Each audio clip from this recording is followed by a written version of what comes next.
Welcome to my channel, INTJ Island.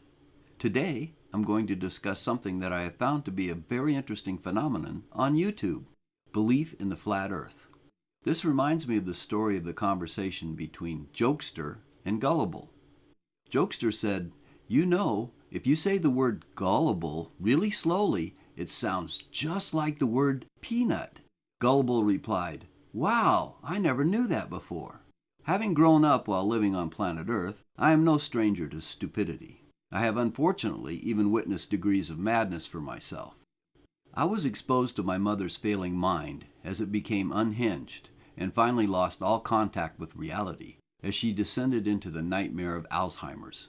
She had vision. She thought that I was the brother she had never had, or a complete stranger, depending upon the day that I visited her, and many other things that saddened me greatly to witness.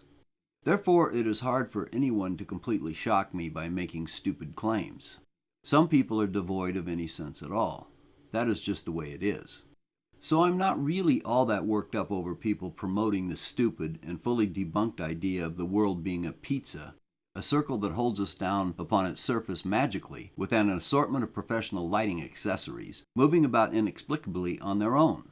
I would, however, be surprised if any of my subscribers had hooked into this concept.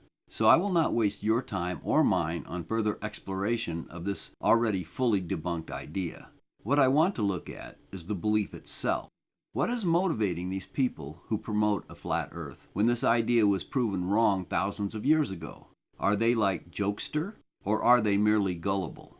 Do they really believe it, or are they lining their pockets by promoting things they know are false?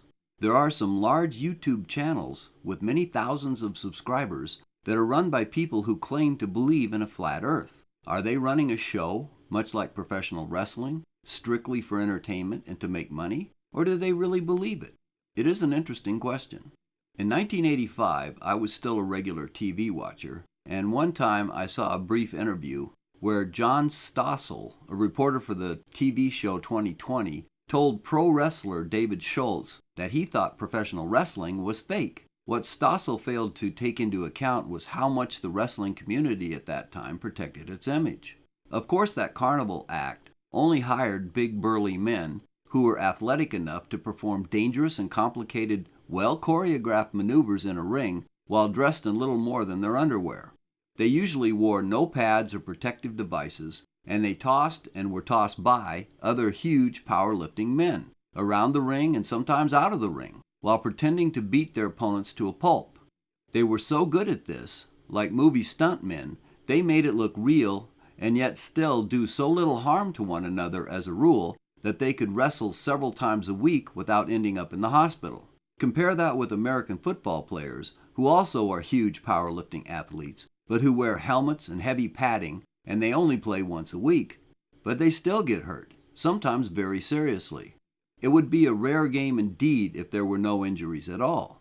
There is clearly no way they could do that 3 or 4 times a week and still have a team left on the field. No one suggests that pro wrestlers are wimps or unable to do harm, only that they are performing and not actually fighting in the ring. This is obvious to any intelligent person who thinks about it. But when you are carrying on a sham, the greatest threat you have is having the curtain pulled back on it publicly. So, unsurprisingly, when confronted, Schultz immediately smacked Stossel on one side of the head and then slapped him on the other side of the head as well, knocking the reporter to the ground. The reporter ran away in terror as fast as he could down the hall.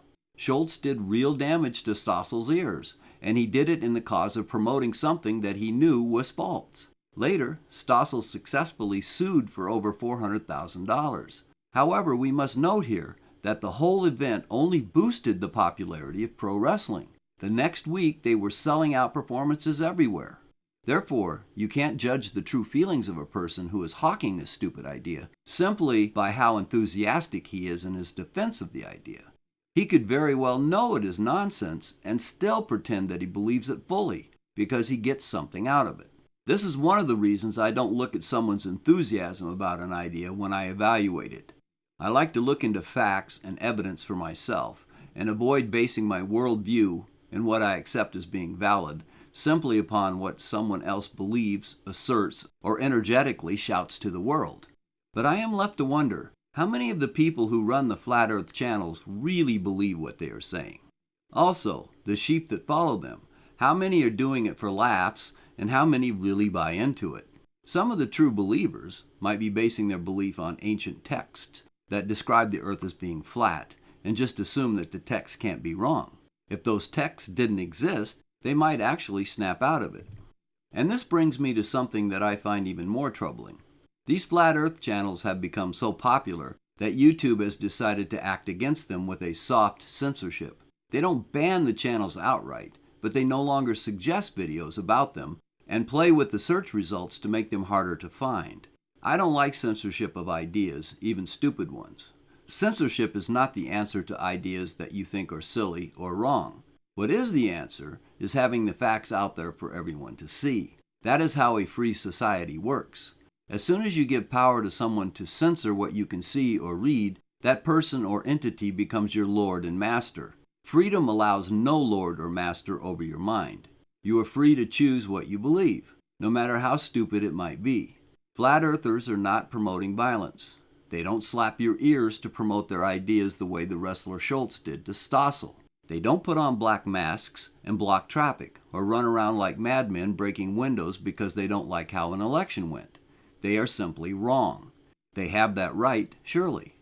When people go to conventions dressed up as anime or other fantasy characters, it might seem odd to others, but at least these people, I assume, know that in real life there is no such thing as Han Solo, Chewbacca, or Captain Kirk. But what is going on in the Flat Earth mind? Even people who are playing with a full deck are hard to understand at times.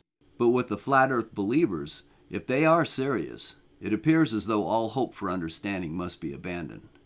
Do you know anyone who actually believes in a Flat Earth? Have you landed on a channel that either is promoting or debunking this ignorant idea? If so, what was your reaction? If you enjoyed this video, please click like. And if you haven't subscribed yet, please do. If you click on the bell, you will also receive notifications when I put up a new video. Thank you for watching, and I'll see you next time.